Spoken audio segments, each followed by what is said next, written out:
שלום לכולם, פרשה שלנו, פרשת כי תבוא, מדברת על הרבה מצוות, שאחת מהן זה מצוות מעשרות.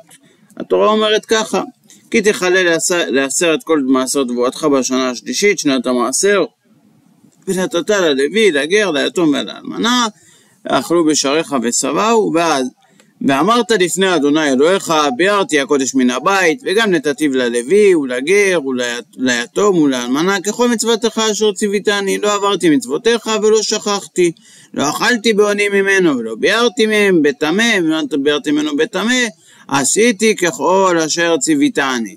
השקיפה עמם קודשך וברך את עמך ישראל ואת האדמה וכו'.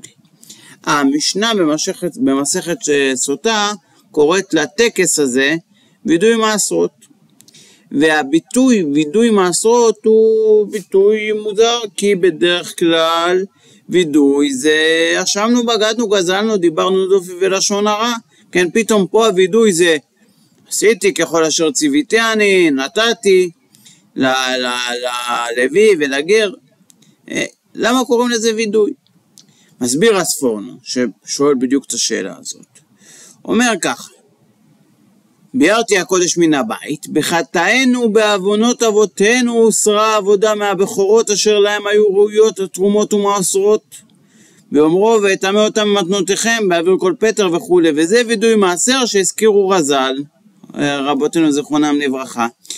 כן, אם כן מודה אני כי גדול עווני שגרמתי לכער או לבאר הקודש מן הבית, ואף על פי שנתתיו ללוי וזולתו כמצוותך, אני מתפלל שתשקיפה עלינו לטובה במקום ההשקפה לרעה הראויה בעוני.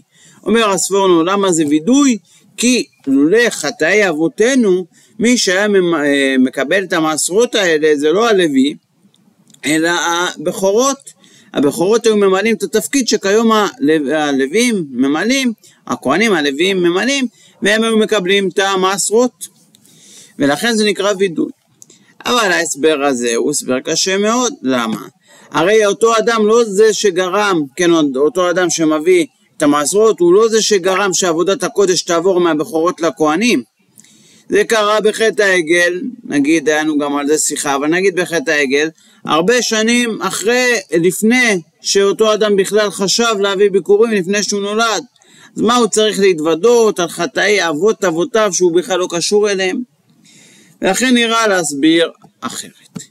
וידוי זה לא פירוט חטאים, וידוי זה פירוט המצב שלנו, ובפירוט המצב שלנו אנחנו צריכים לזכור שאנחנו לא עושים רק דברים רעים, אנחנו גם עושים דברים טובים. גם עשיתי ככל אשר ציוויתני, גם אותם צריך להזכיר.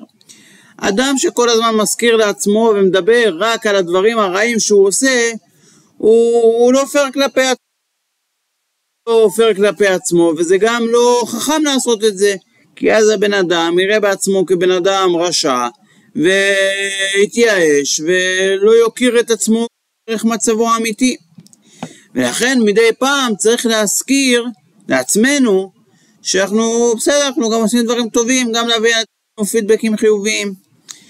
לפני כמה שנה או שנתיים כתבתי את זה בפייסבוק שלי, ואז מישהו שלח לי שכבר הרב קוק כתב את אותו רעיון, בעיניי על פאה. אני אקריא את הלשון שלו כי זה לשון יפה. נתנה לנו התורה דרך להערה, כלומר להראות שצריך אדם שישמח גם כן לפעמים גם בביטוי שפתיים על מעשה הטוב אשר עשה. וכפי המידה ראויה לחזק לבבו בעבודה ולשמח נפשו בפועלי יושר כתורה וכמצווה. ראוי שימצא בנפשו קורת רוח וימלא שמחה ושלווה, ולא יהיה תמיד בעיניו כרשע וכמקצר גם במקום שיצא ידי חובתו.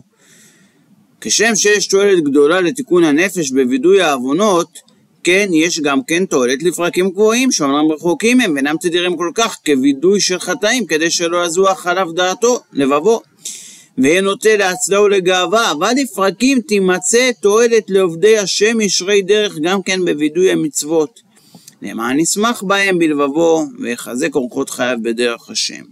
על כן הוקבעה מצוות וידוי היא מצוות הפרשת המתנות המחויבות, שזה המעשרות, בדיוק כמו הרעיון שאמרנו.